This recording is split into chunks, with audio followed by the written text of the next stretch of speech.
This episode of All About the Gear is brought to you by BorrowLenses.com, who also provided the equipment we're reviewing today.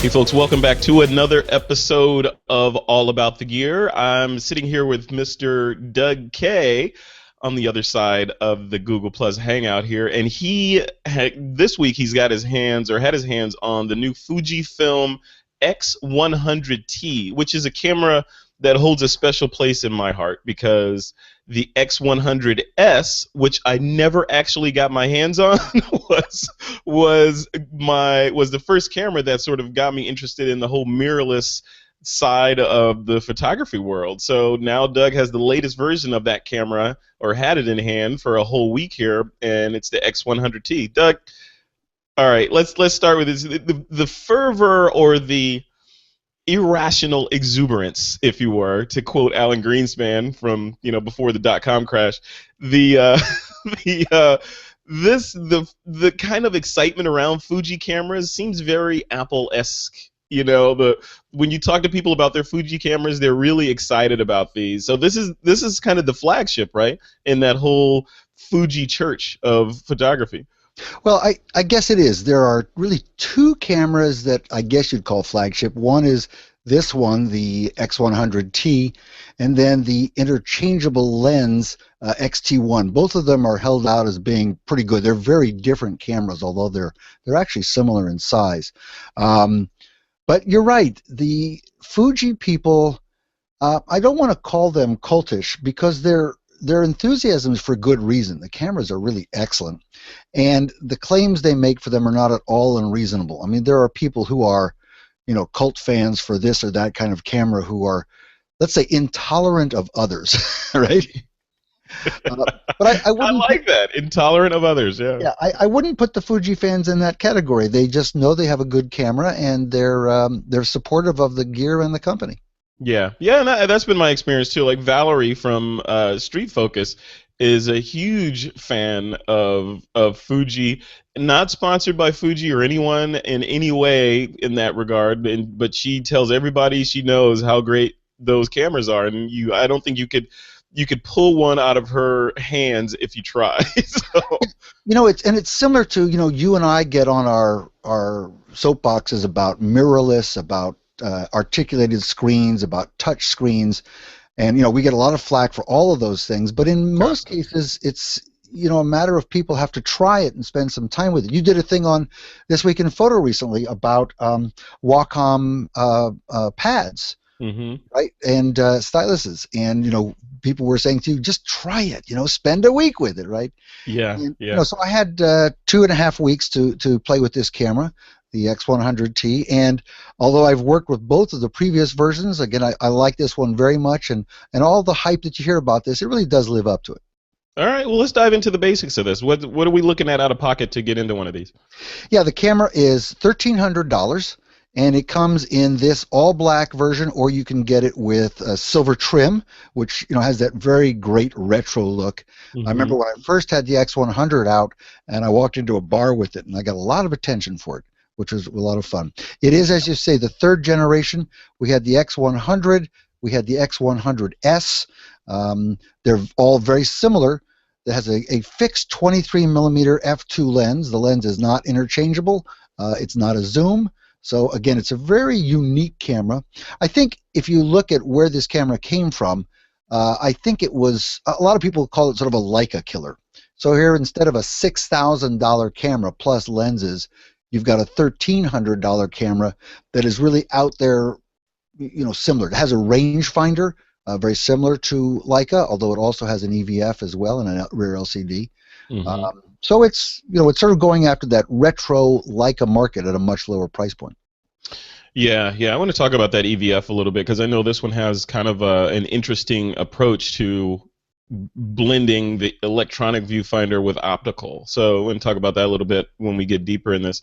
And I'll tell you, one of the, remembering back to when I was on the quest for that X-100S, one of the YouTube videos that I watched from a friend, Zach Arias over there, was he was proclaiming how awesome it was. These Fuji cameras are all you need. Leave your bag at home and just take this little camera with you, and it's an exercise in restraint because of the fixed lens. So I was like, okay, good enough for Zach, good enough for me. And then I also saw Mr. David Hobby over there, the strobist, doing the same thing, and loving his camera. So I'm excited to dive into this. So let's dive into the body and controls of this thing. First of all, you mentioned the retro styling. And when I look at this picture that you have up on the screen now, this camera looks like if you were to say, draw me a camera, it would look like this. Well, it is. I mean, it's a rangefinder camera. It even has this little lever up here that's sort of a throwback to old Nikons and with things like that. Now, in this case, they have changed the purpose of it. This used to be, I think, on an old Nikon, this would be the self-timer lever, right? Isn't that what it used to be? Yeah. Here, it's used to switch between the rangefinder and the electronic viewfinder, and it also, if you move it the other way, it pops in the new picture-in-picture thing, which is great for manual focusing in particular. But it has, a very typical, classic retro look to it. There's no doubt about it. Yeah, I like it. All right, and what about the details? So the controls are good. Let's see the top there. I don't see a PASM dial on there. No, you don't. That's right. That's one of the things unique. Once you get used to the Fuji controls and you stop looking for the PASM dial, by PASM we mean the dial that's the mode dial, the program, aperture, shutter priority, and manual dial. Fuji controls are the best, I think, and certainly the Fuji fans like them. But given that I work with a lot of cameras, I still think these are the best controls. In that you can select your aperture with an aperture ring, or throw it into A, which means, hey, let the camera pick the aperture. The shutter speed, you can dial in your shutter speed, or put the shutter speed into A. Let the camera pick the shutter speed. Put them both in A, you've got a fully automatic or a program mode camera. You've got exposure compensation right where you'd want it. The on-off switch bothers me a bit because it doesn't stick out enough, and I found myself not being quite sure if it was on or off at times. Yeah. Shutter release has an old-style cable socket, which is really sort of cool because you that's interesting. Yeah. Mechanical cable releases into there. The rear screen, no tilt, no articulation, no touch. Again, that's sort of back to that bare bones, simplistic kind of thing. Yeah. They've made some changes in this model. One is that this dial here, which is used for a variety of functions, you can now push in, similar to some of the Lumix cameras. So it's got a nice extra button by just pushing in the wheel. They've changed this guy. This used to be a wheel, and now it's one of these 4 buttons in each of the 4 corners kind of thing. Yeah, like a four-way touch or keypad kind of thing, right? Exactly. Focus control on the side, single, continuous, or manual. Built-in flash, that's not much to speak of, and what else? Oh, and then a couple of other features we'll get to. But that's the basic rundown. Again, like you said, to start out, just sort of a classic camera look with that very nice f2 23 millimeter, which is 35 equivalent on a full frame camera. And I like that the styling of that camera. Looking at that as you were walking through the ergonomics, it looks, when you look at it from that top view, it looks very much like the Panasonic Lumix LX100. So the LX100, you remember that camera? When we were sitting at lunch, we were sort of talking about it. It has the same controls for, or the same lack of a PASM dial on there with the shutter speed. Put it in A, put the aperture ring in A, and you're essentially in program mode. And even the aperture or the exposure compensation dial is in the same place in relation to everything else. So it's interesting that Panasonic went in this direction to kind of emulate, it looks like, what Fuji's doing with their X100 series. Yeah, and Fuji's doing the same thing, I think, on their XT cameras as well. And it's just infinitely more logical than having a PASM dial. So, I love it. I love it. like Yeah. much, yeah. having a camera like that makes it hard to go back to a camera that doesn't have your manual f-stop rings, and you can't just on the fly flick it to a different shutter speed, and just instinct, because it lets you instinctively move through these modes. So instead of like, okay, I need to get into aperture priority, blah blah blah. Okay, where is it on the dial? You know, you're just like, boom, I'm in aperture priority. Oh, I like that. I like the exposure you picked for me, camera, but I'm going to change my aperture to this now. And it allows you to do that with ultimate creativity. So I think you're skipping an extra step, because if you want, say, I want to shoot at f8, here you just go to f8. With the traditional modes, the mode dial, you have to say, oh, I want aperture priority or manual, and now I have to select f8. It's 2 steps. Here you just switch it to f8, or you just switch it to a 2/50th of a second. That's all you have to do.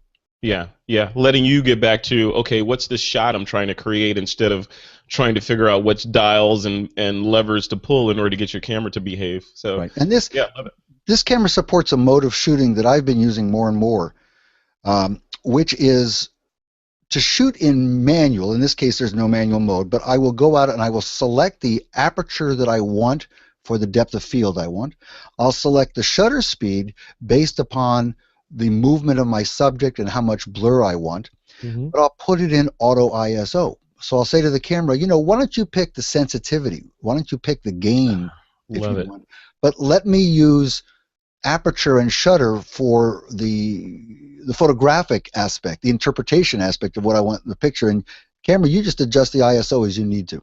Yeah, I love it. So basically you're saying, you know, I know I'm going to take some grain on this, so you figure out how much grain I have to deal with in order to accommodate my f-stop and shutter speed choices, right? Exactly right. Yeah, love it. Well, let's do on the topic of sensor and shutter. What are the details inside of this camera? What are the like the max shutter speed and all that cool stuff? Yeah, it's a 16 megapixel X-trans sensor. This is Fuji's unique sensor that instead of having the Bayer pattern, which is 2 greens, a red, and a blue alternating, they have a little more complex pattern so that they cut back on the moire problems. Very nice image quality. I mean, the Fujis are excellent when it comes to image quality. Electronic shutter, if you use that, will go up to a 32 thousandths of a second, which is quite remarkable. Even so, they do have a built-in ND filter if you want to use that, which is sort of nice. Well, so just for the folks that are wondering, okay, I have all that sensitivity. Why would I want to put a neutral density filter in front of that? What would they use that ND filter for, Doug? Well, the ND filter is particularly good if you want to use a slow shutter speed and a wide aperture in bright light. And why would you use a slow shutter speed? Well, there are 2 reasons. One's because you wanted to get some kind of a motion blur, or the other is if you're shooting video. Because in video, you want to be shooting at a shutter speed that's roughly twice the speed of your frame rate. So 30 frames a second, you might want to shoot at a 60th of a second in your video, and you may have way too much light. You need to throw that ND filter in. Yeah, and in practice, you might use that for, you know, the last time I used an ND filter, it was doing long exposure shots in, you know, around the Bay of San Francisco, and I wanted the waves to go into that sort of smoky, you know, blurry sort of rendering with the crisp rocks, the wet rocks sort of standing out around them, and to do that in California in mid-afternoon with the sun there, you need to compete with the sun when you're trying to get a long shutter speed because there's just too much light coming in the camera.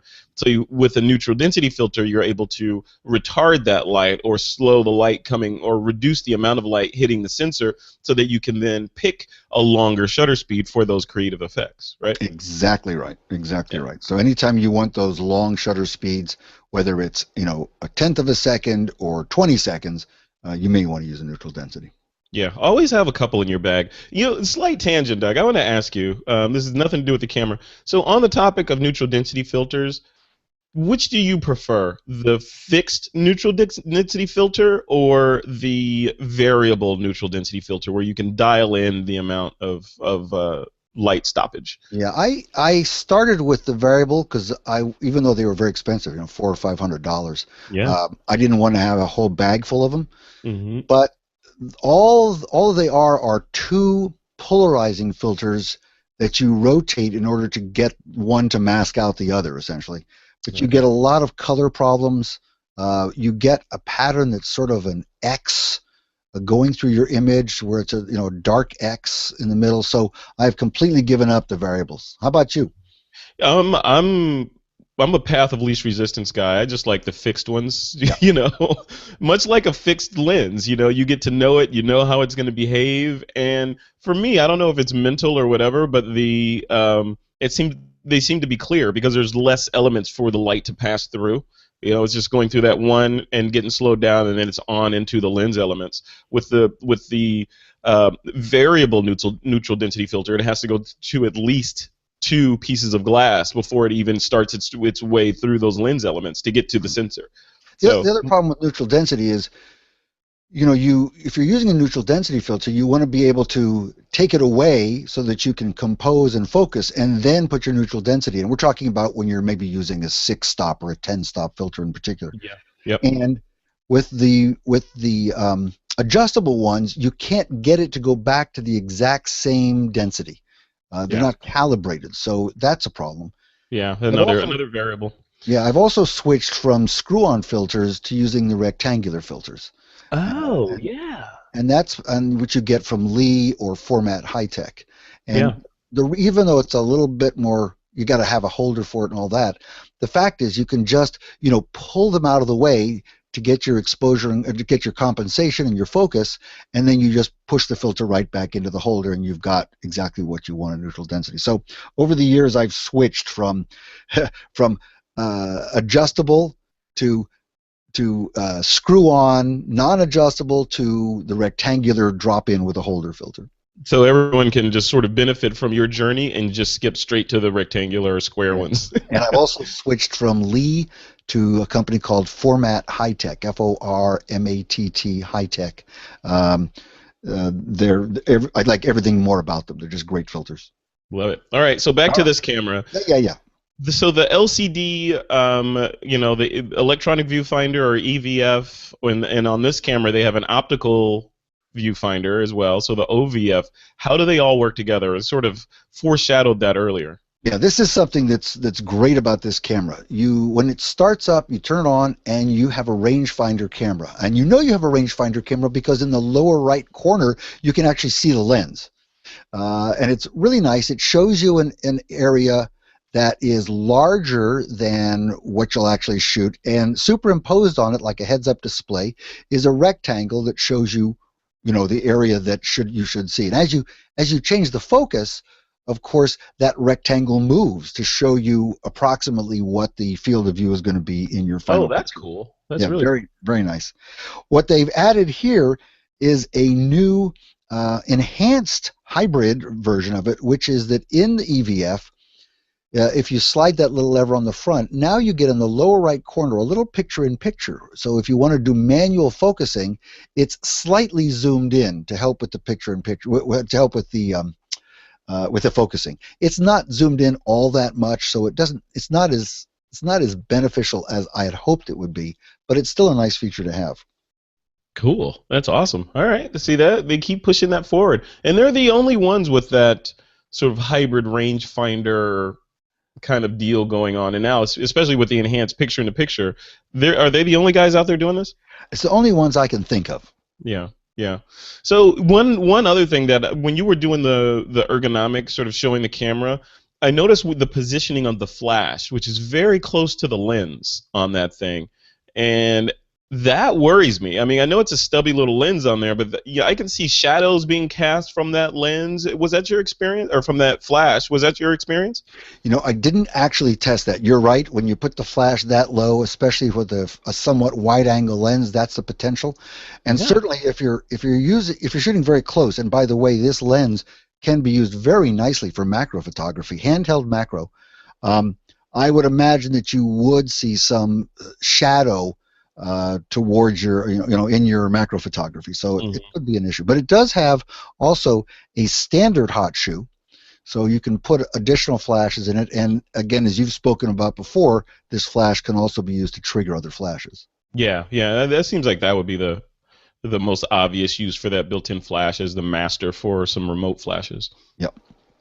All right, well, cool. Well, let's talk about the autofocus. So you sort of mentioned that you can focus pretty close. How close is pretty close? Yeah, this will focus down to 10 centimeters in macro mode, and I played with it, shot some close-ups of flowers and things like that, and it did a great job. It autofocuses very well. It's not the fastest autofocusing camera by any means, but given that it's the equivalent of a 35 millimeter lens on a full-frame camera, where focus isn't quite that critical like it would be on an 85 or a 105, the autofocus is fine. It works great. It's not a sports or action camera. It shoots at a maximum of 6 frames a second, but it's fine.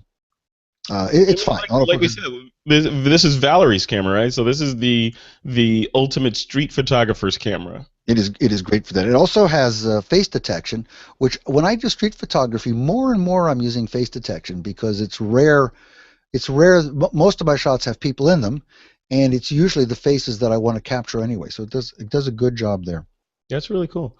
So let's talk about the focusing. One of the issues with a lot of cameras, you talked about everyone, at least last year, seemed to be on the bandwagon of claiming that their cameras had the world's fastest autofocus, and now, this guy comes along, would you say is not really the fastest focusing in the world, but that's not what it's designed for. How does that work in this camera, when you take it out and try to manually do it? The manual focus is pretty good. You know what they've got? You'd love this, being an old-time Nikon shooter.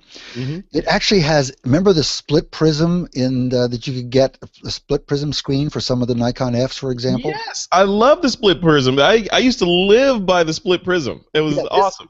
This has that, and if you turn that focus mode on, sure enough, you get sort of like these two intersecting things, and they sort of slide in and out like this, and when they're lined up, everything's in focus. That's cool. It's cool. It's more of a gimmick. The viewfinder isn't really good enough so that gives me the confidence that things are in focus, but it's sort of a fun idea that there's this central area of the image that has like a split prism, and to those who have never had a split prism viewfinder, this will make no sense.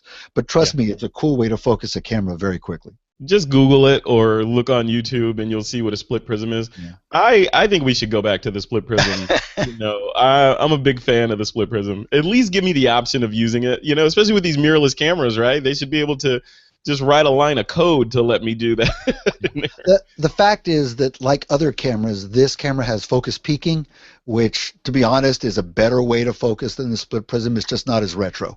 Yeah. So this has good focus peaking, and that focus peaking shows up in that little picture-in-picture window too, if you've got that turned on. Yep. All right. Well, Doug, we talked about this being the ideal street photographer's camera. I'm almost afraid to ask about its video capabilities. Does it have any? Should it have any? What do you think? It does. The camera. It has a half-hearted attempt at video. They've beefed it up a little bit.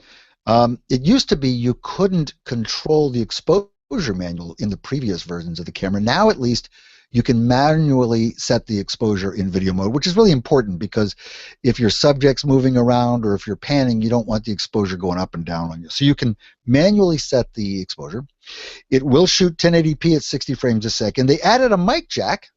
Hooray, that's nice. So if you want, there's a mic jack on this thing. There is. They added a mic jack. For some reason, Fuji uses a 2.5 millimeter jack instead of the standard 3.5 millimeter jack. So if you have any kind of a standard mic, you're going to probably have to get a little adapter for it. You're going to be on Amazon or heading to Best Buy to get an adapter. That's right. No headphone jack, not the end of the world, but when I do video, I like the assurance to know that the audio actually is being recorded.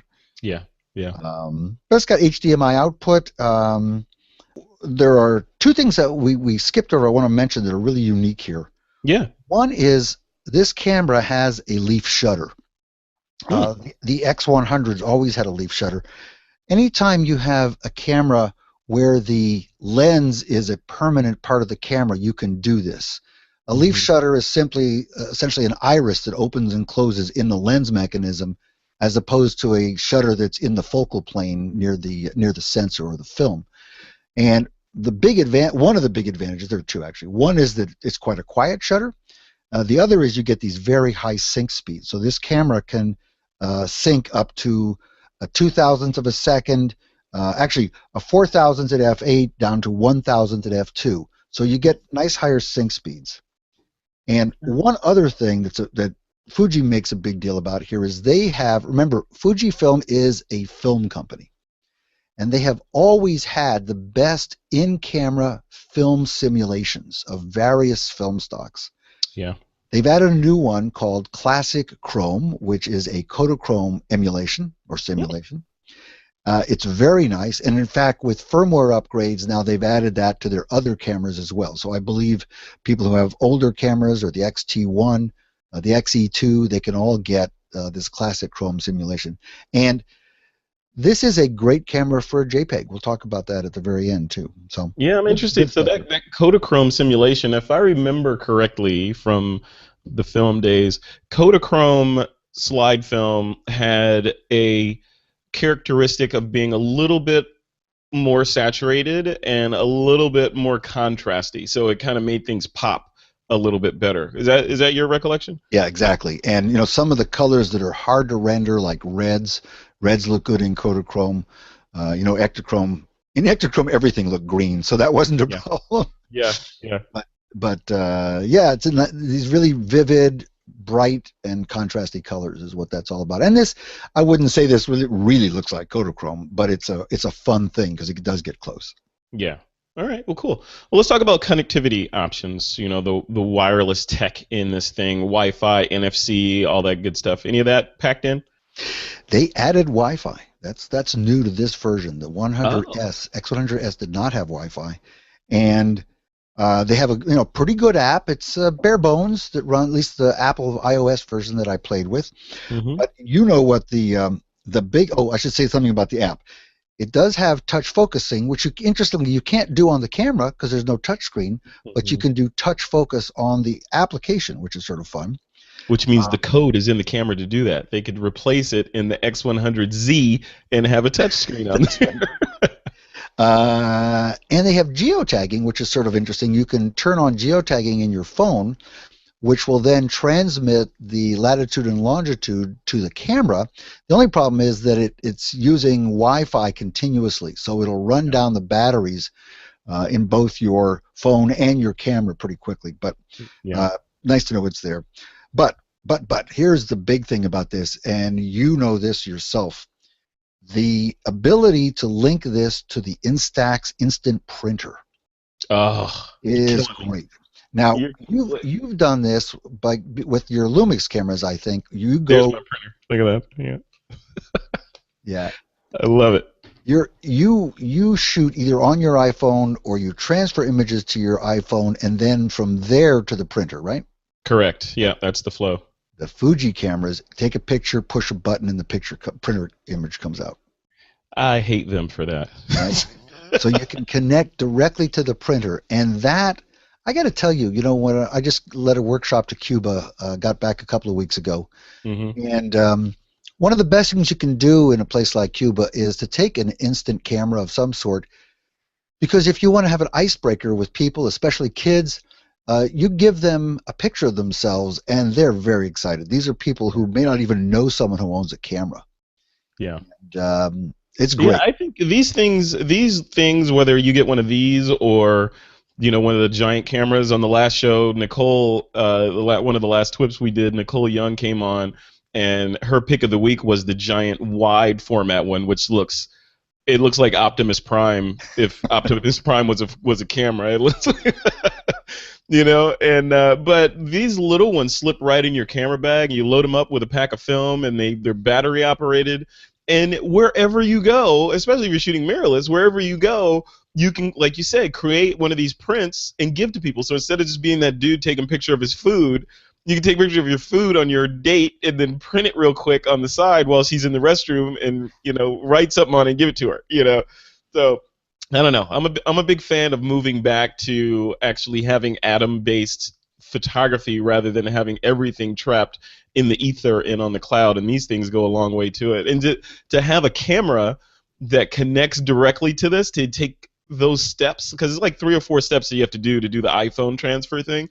Not a big deal. It takes 2 seconds, but to have even that process streamlined, I think will go a long way towards selling more of these things. It's crazy. Yeah, I have the Instax camera, which means I can easily take an instant photo, but I don't retain a copy. I don't have a negative, and I don't have a digital version of that image. Yeah. The disadvantage. So if I give someone a picture, I'll never see that image again. Yeah. The advantage of using this, or even the more complex scheme that you use, is that not only do you have that instant print, but you still have the image as well. Yeah, exactly. And you can make more prints later. Yeah. So that's a lot of fun. And if that's something you're interested in, all the more reason to go with Fuji. All right. Well, we're coming to the end here, Doug. Let's talk about, we always, at the end, we talk about who this is for and the competition. Let's start with competition. Who's on the playing field with these guys?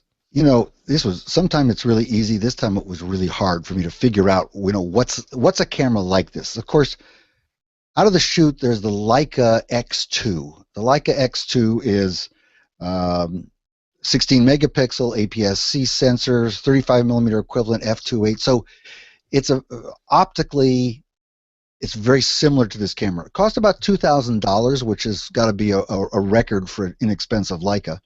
Yeah. I was going to say, that's pretty cheap to see the number 2000 on the same line with Leica. Yeah, and it includes a lens, right? That's amazing. With a lens. Yeah. So that is inexpensive, and you can buy a refurbished one for like $1,300 or something. So a refurbished Leica X2 costs the same as a new X-100T from Fuji. Okay. And if you want the Leica brand, you do that, but you're not going to have a viewfinder. You're not even going to have a rangefinder. Imagine a Leica without a rangefinder. It's just a rear LCD camera. Yeah. But that's, remember, I think Leica is the inspiration for the X100 line. So. Yeah. Yep. I would have to agree with that. I think you also have to consider the original X100S, which at this point you can still buy for about $900, maybe $700 or so used. I may just do that. I may just do that just for historical purposes, just to have it. Yeah, I mean, it's also nice, yeah, and they're just going to get cheaper on the used market over time, as is everything else, right? But the big deals really are the controls are improved on this one. The viewfinder with that picture-in-picture, and the Wi-Fi. Those are probably the big differences between the 100T and the older 100S. Okay. Now we go back. The ability to print directly to your Instax. That's printer. Right. That's right. A camera we've never talked about on this show because I've never reviewed it is really an interesting camera, the Ricoh Gr. Which is a fixed lens, again, 16 megapixel APS-C. It's got a wider angle lens. It's a 28 millimeter full frame equivalent instead of the 35. Yeah. But this is a camera with awesome image quality. Maybe better than this one. That is very, very popular. It's a $600 camera. It's been out for a few years. It sounds like it's very underrated. If it's got better image quality than this one and it's under $600, why haven't we heard about this thing? Yeah, it's one of those things. When I look at what to review, we try and review cameras that are relatively recent that have come out. And when we started doing all about the gear, the Ricoh Gr had already been out for quite a while. Mm-hmm. So it never made it to our list. My hope was always that they come out with the GR2 and then we'd have a brand new Ricoh to review. Yeah. But we may just have to go back and get the Ricoh Gr and say, all right, this is a 2-year-old camera. We're going to review it anyway. Yeah, a good entry-level camera, too, if it's that cheap. And, that's a good student camera, it seems like, too. It's a marvelous camera. Yeah. And then you also have to look at some of the cameras that, although they have fixed lenses, have some zoom range in them, too. Because, remember, when you go and you take the X100s out, they only have a fixed focal length lens. And you zoom with your feet. That's all you've got. Mm-hmm. So you could consider like the Fuji's X30, great camera for $440. It's one that I absolutely loved when we reviewed it about a month ago. And the Lumix LX100, which I think you have. I do, yeah. I love that camera. Also a superb camera. It's $500 cheaper than this camera. It takes great pictures. It's got a 3x zoom. So there's that, and then even the here we've got I got a picture of one because I've got one in front of me. The Sony RX100 Mark III. You got to consider that too. Quite a bit smaller. This is pocketable, whereas the X100s are not pocketable. Great image quality, 3:1 zoom, cost $800. So there's a whole lot to consider. But it's hard to have a direct competitor. The X100 is a pretty unique camera. All right. Well, here's a pointed question. Looking at this, I'm looking at the competition list that you just mentioned here. You have, let's say, you need a camera of this caliber, right? For street photography, being on the down low and inconspicuous when you're roaming around Cuba or wherever, right? And this is what you're looking for. You're shopping. You see this list. You've got $1,500 to $2,000 in your pocket. Which one of these do you buy? I think if you're dedicated to street photography, you take this camera, the X100S. I would have to agree with people like Valerie. You can get some of your best pictures by not spending time changing lenses, not even zooming. This is a marvelous, marvelous street photography camera. And because it's a slight wide angle, it's going to force you to take that extra step and get a little closer, and your images will benefit from that. So yeah. This may be one of the very best street cameras.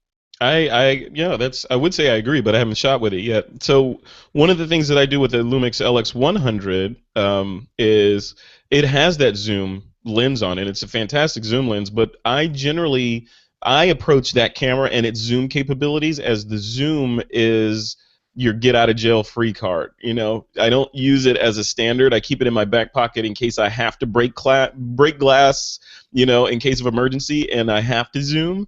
But I keep it at its widest focal length for the most part, and only zoom if I absolutely have to. That way I get used to the camera and what it's doing and what it's going to look like when I put my face up to it. It's just a fixed lens, and then if I need to become a Superman and use my zoom powers, then I can do that. Yeah, that camera at its widest is the equivalent of about 24 millimeters, so it's even wider than this one. And a lot of people love doing street photography with a 24 millimeter lens, so that's not too unusual. I think the fact that the X100S is the equivalent of 35 might make it a little more useful in a few more situations. But just get close. Yeah. I think it is the equivalent of a 35, 34 millimeter. When you factor in the micro four thirds crop factor to that camera, because I think it natively is 24 millimeters. So on the micro four thirds side, I think native is about 12. I think it's the equivalent of 24 to 70. Okay, as I remember. Could be wrong, but that's my recollection from the review. It was pretty much like a 24 to 70. You are the expert, so you're probably right. We know we will be corrected regardless. I know. The All About the Gear fans have no hesitation in correcting us, and we encourage you to keep doing that. Thank you. That's right. All right. So last question here: who is this camera for, Doug? Who should be lusting after this and saving their pennies? Well, certainly anybody who claims to be a street photographer, this is a terrific camera for you. It may be the best fixed lens, fixed focal length compact camera out there. Wow. The Ricoh Gr is the only one that I would consider to be a real competitor, but not having put that through its paces, I can't really say. But this camera is awfully good. A little pricey for what you get. $1,300 is a lot of money, but a great camera. And it is also a camera that I really recommend people considering shooting in JPEG mode. Even though it shoots RAW, and it shoots RAW plus JPEG, it produces gorgeous JPEG images. And you have not only great simulations, you can simulate a range of black and white films that look terrific, a range of color films. You also have things that I love playing with on Fuji cameras, which is selective color in the camera, which is, make things green, colorful, but everything else black and white. And that's very tacky, and I know everybody says you should never do it, but you find a bright yellow raincoat and somebody wearing yellow shoes, and it's a lot of fun. Yeah. Hey, it's what photography is all about. It's about having fun. Also, who cares what anybody else thinks? Yeah, if you're in JPEG only mode, you can actually bracket simulations. So you can select 3 different film simulations, and it'll give you a JPEG of each one. Oh, that's cool. See that? See the magic of pushing the digital envelope. I love it. Cool. All right, so JPEG, shoot this camera in JPEG, or at least play around with it, especially if you're a street photographer. And Doug K proclaims it quite possibly, we'll put that disclaimer in there, quite possibly one of the best fixed lens compact cameras available today, right? There you go. All right. Well, cool. Thanks, Doug. That was an awesome walkthrough. What do you have in your evil laboratory over there that you're going to review next? We got a couple of fun things. We've finally got a hold of the Samsung NX1. We've been taking flack for not including Samsung products, but thanks to our friends at borrowlenses.com, we will have a Samsung NX1 in our hands next. And then I want to show you what I'm going to do here. Uh-oh. I'm going to start to look at something like this. Oh, a real point and shoot. Look at that. A real point and shoot. This is a Canon XX700. So this camera is $200 and some. But I'm particularly intrigued with this because of what you see right there. Those who are watching. 30x? 30x zoom, right?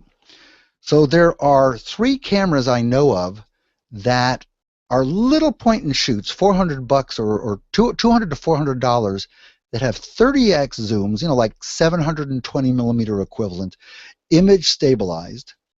And I happened to see someone shooting this. I was standing behind somebody, and they were shooting somebody on a stage far away at an event. And hand holding this, they had a close-up on somebody's face, rock solid. Wow. I said, wow. I got to check those out. So I've been having fun playing with this particular one, but there are a couple of others that we're going to try and include in the review. I love it. Yeah, I want to see that. And at that price, grab one of those and slip it into the side pocket in your camera bag and just leave it there. Right. That's right. So we have a Panasonic, we have this Canon, and we have a Sony that we're going to take a look at and hopefully compare all 3. All right. Well, cool. All right, Mr. K, an excellent review of the Fujifilm X100T. Did I get that right? Fujifilm X100T. Got it. Jeez, all these letters and numbers and model names. They should name it Bob. The Fuji Bob, Bob 1, Bob 2, Bob 3. Cool. All right, Doug. Thanks a lot. This has been great. Thank you, Frederick. Good show. Bye-bye.